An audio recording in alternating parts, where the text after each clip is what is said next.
everybody, how's it going? So a couple weeks ago, I did that video on the multi-band gate for drums and said, hey, this is great. Now you guys don't have to resort to drum samples.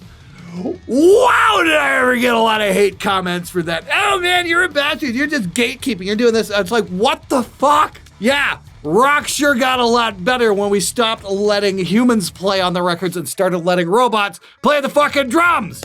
Are you fucking kidding me? Anyway, yeah, I got a lot of fucking butthurt on that. Like, I'm not fucking kidding. One guy even went as far as to say I was gatekeeping metal, and I'm like, well, I'm not gatekeeping, it's just what you're playing is EDM with distorted guitars. A bunch of other comments were, oh wow, it sounded better without the gate. Yeah, those are the exact same people who bitched about the original mix where the hi-hat was too fucking loud. You just can't win, I fucking swear. Yes, it sounded so much better without the fucking gate, where the hi-hat completely overpowered the mix and you couldn't even hear the fucking snare drum. Yeah, sounded amazing. Meanwhile, a bunch of you guys actually clued in and realized, hey, this is a really fucking cool tool. And that was fucking great. If you haven't watched my multi-band gate video, please check it out. Because if you want to learn how to record live drums, it's going to make your life a shit ton easier than it is right now, because it just keeps your cymbal bleed under control, and you can dial it in harsh, you can dial it in mild, you can keep your ghost notes, all that cool stuff. It is a seriously awesome tool to use for recording live drums, so you don't have to resort to drum samples. Because nothing sounds better than having somebody else play drums on your record than the guy who's actually in your band. And to all those guys out there who, oh, I like sample replacement. Yes, because all those sample replaced drummers out there who are just making waves in the music industry, like, what's his name and who gives a shit? I'm just going to quote Henry Rollins on this one. If you have to quantize it and pitch correct it, then you can't do it. Anyway, I want to introduce you guys to another tool in the kit you can use to get your real drums sounding amazing, and you won't have to resort to samples anymore. And that is the new Drum EQ from AIX. It's really cool because what it does is it lets you figure out the resonant frequency of your drum and all of the octaves that go off of that, and then you can figure out the harmonics as well. So you can adjust. It's kind of like tuning the bottom skin versus the top skin kind of thing. It's a really cool tool. I want you guys to check this out. So we're gonna cut to a screen cap right now. I'm gonna take you guys through it and show you exactly what it does. But if you're into recording live drums, this is really an amazing tool. Check this out. So we've moved over to Reaper here, and I'm just gonna play you guys a little drum beat. This is a dead simple drum beat, just using all the elements of the kit. So we can EQ this a little bit. It's nothing majorly complex, but this is a wonderful beat to use as a proof of concept. On the drums right now, we've got my friend Felicity. She's going to be on the show on a couple more episodes. You guys saw her on the Daking demo. She's going to be doing like a new skins versus old skins demo, and maybe a couple other things as well. Always a pleasure to have her on the show. Anyway, let's roll it here. I'll show you guys what the beat is.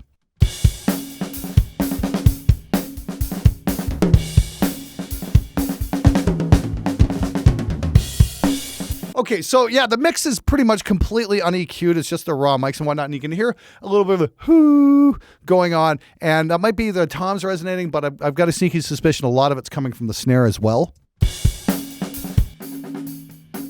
Okay, that's definitely tom 1 resonating, so we're just gonna grab these. We're gonna mute them out. Still got a bit going on the snare. Now this is where it gets interesting. We're going to grab the Drum EQ plugin. We're going to throw it on here. And what this is going to do is it's going to find us the resonant frequency of the snare. And this thing is just wicked cool for this. So we're going to just watch, and we can see it peaking up right around here. We're going to just move the frequency over. I remember how the hell to do this. Tune, here we go. What this does is gets us the resonant frequency, and then we've got all the octaves above it, and we can tweak the rest of the drum out with those and just get a really amazing sound. Now, I was talking with the guy who designed this program, and he was saying he used to do all this stuff by hand, and he'd figure out the resonant frequency and sit there with a calculator and figure out all the rest of the octaves and whatnot. Me, I just do it by ear, but I mean, like, if you want to be super precise, that's definitely the way to do it, is break out the calculator and figure out the octaves. This takes all that guesswork out. You don't have to do any of the math. Everything's laid out for you. So let's take a real quick listen here. We're going to go just a small cue, and we're going to raise this up.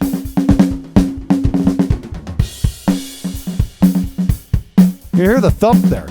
I think we're getting right there, that secondary resonance, that might be where the hum is. And we're not going to go there. So we're going to take that down. So that's giving us some of the boom on the snare. So we want to keep that in absolutely. So we're going to go to the alternate resonance, and this is kind of like your harmonics of off the octave, and that's over here. We turn that up. There it is. Let's take that up just a little higher. So what we want to do is do a real narrow band here. Take that out.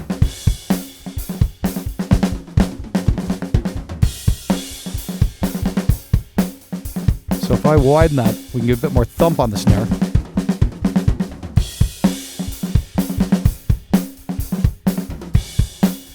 And just play with the tuning a little bit. So that's pretty cool right there. That's actually really impressive. That took me next to nothing to figure out. We've got more bottom on the snare, and we've also got rid of the hum. And if we take that out,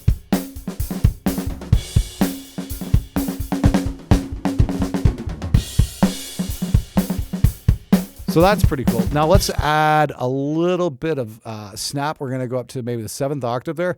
That's all the way up to 11 kilohertz. And that's probably going to give us some zing and some sparkle and some good stuff like that. We're going to go wide Q on that.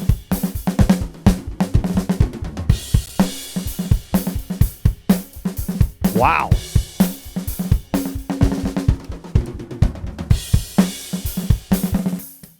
I don't think we really increased the hi-hat even that much.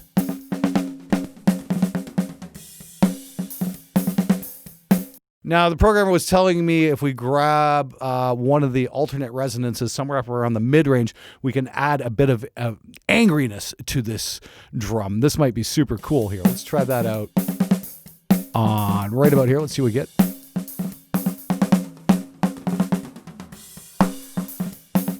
Okay, not bad. Let's see what it does up around 1400 hertz here.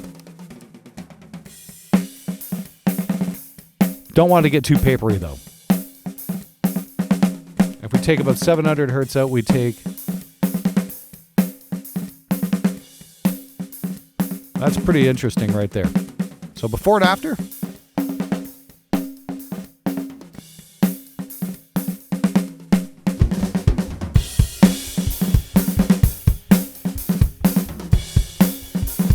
We're going to take everything else down just a hair. Let's take a listen.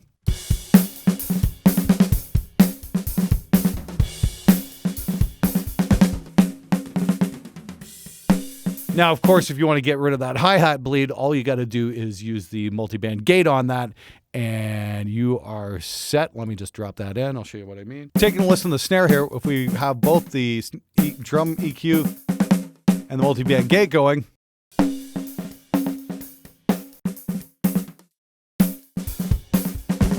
we pop that up.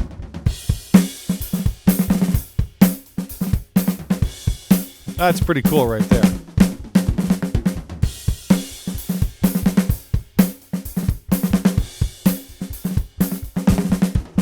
It's a nicely controlled snare drum. We can probably compress the living daylights out of that and get something really awesome. Okay, what's also really cool is on the drum EQ, there are also compression controls if you want a dynamic EQ.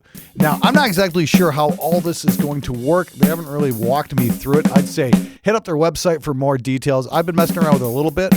Not exactly sure how this is supposed to work.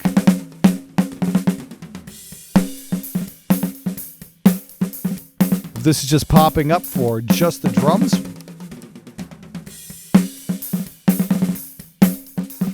Ah! Here we go. Discovery. Check that. That's cool. So if I want to compress one small part of the spectrum, that's actually really neat. Wow. So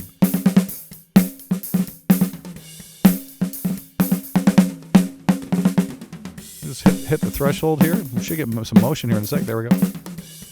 Obviously, we don't want to do that, though. I want to leave that part alone. That's the part I'm trying to bring up. Maybe this resonance right here. We can throw that on.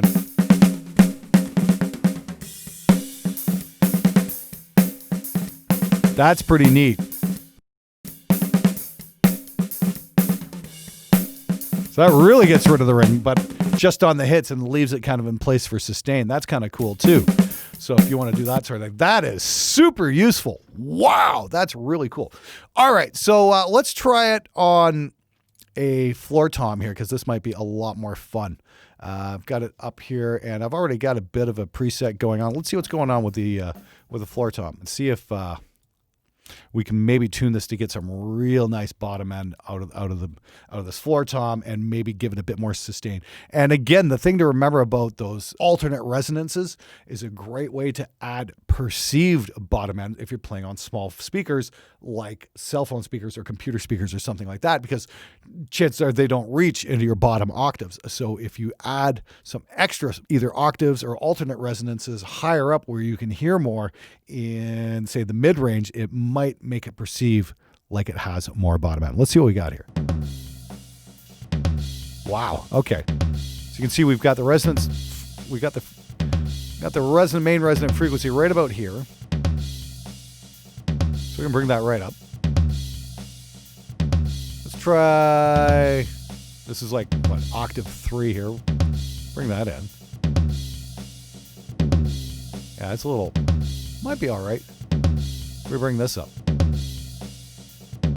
That's really cool. And then we center up around, let's try something really high, about 10K. See what we get here. Wide Q. Bring this guy down. Not that one. This one. Not that one. There we go. That should do it. Yeah. Now that sounded a little boxy, to be honest with you. Well, I can just go through here and see what we've got pumped up. Ah, here's the one.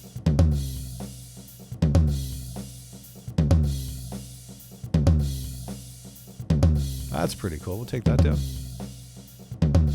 See, now this is sounding a little boxy here. We'll take that back down. We can take this down.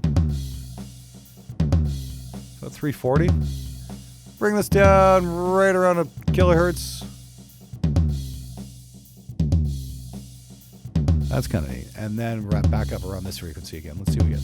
Wide Q, very wide Q. Let's add some. There we go. Maybe a little bit of 10K as well. So let's hear that without the EQ now. Wow.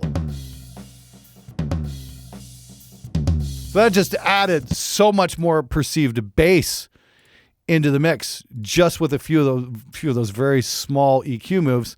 Now we can really hear what's going on here. Yeah, that floor tom sounds huge.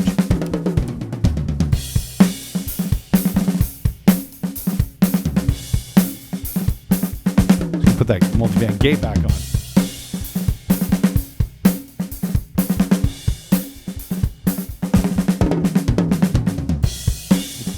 Let's put the two different EQs on the toms. Again, I've got, this is rack tom 1, rack tom 2. You can see I got, just a little bit of a bottom end boost, a little bit of mid-range cut. But the great thing is, because of the graphic display here, it shows you exactly what's going on, how that drum is tuned. And if you want to get more sustain out, you can either use the main frequency or one of the alternate resonant frequencies and tweak the drum out to taste.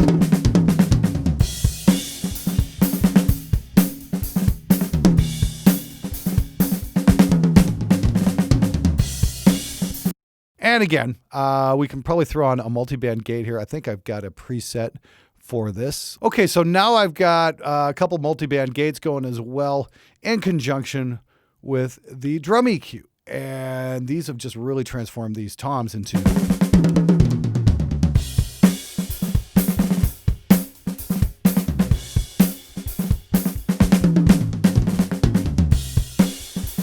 That's awesome. Let's just clean the drums up completely.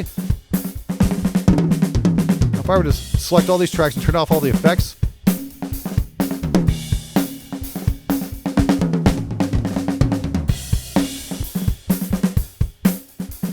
Wow, what a difference. And this thing, I haven't even touched any compressors yet. This is the thing. This is all just bare bones, very simple EQ moves. Okay, so last before I go is we're just going to try tweaking out the kick. And what I want to do is find my center frequency for the bottom end. And that's not it. That's way the hell up there. Let's pull that back here. Right on. Here we go.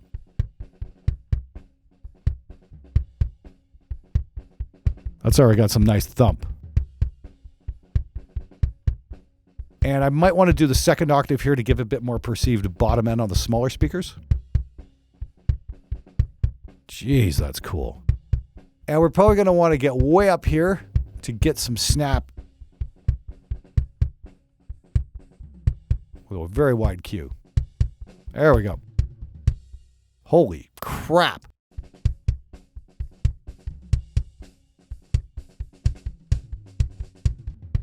Okay, so that's no EQ and width. Holy shit. There's your Lars Ulrich, you know, and Justice for All kick. Holy jeez. Maybe we should... I'm going super wide here. We don't quite get the snap unless I go super wide. So I'm going to guess that the snap might be either here, here, or here. So we're going to try experimenting around a little bit. See if we can dial that out a little bit more without having to do that massive EQ boost. Let's try this one.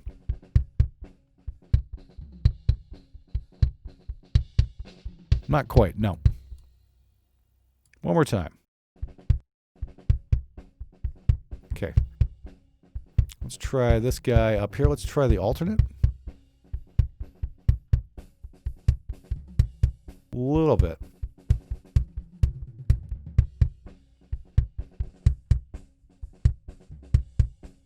Maybe a little bit here too.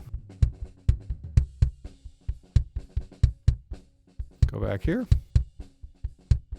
So remember, don't be afraid to crank an EQ up if it works, especially if you're not getting a lot of bleed. You can definitely get some cool results here.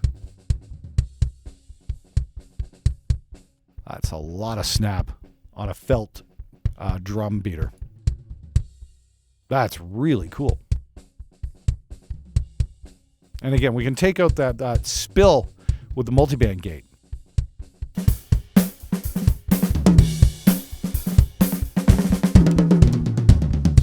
Yeah, that's definitely going to need a limiter on that drum to get it a little bit higher. Let's do a little bit of subtractive and just take everything else down a little bit.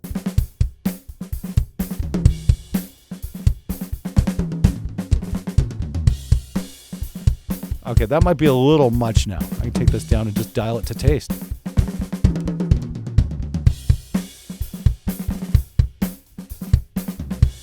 Let's take out a little bit of mid-range there.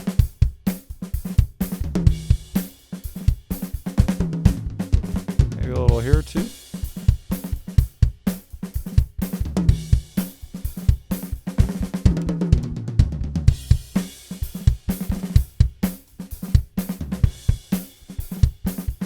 What a difference in tweaking. Holy crap, that's amazing.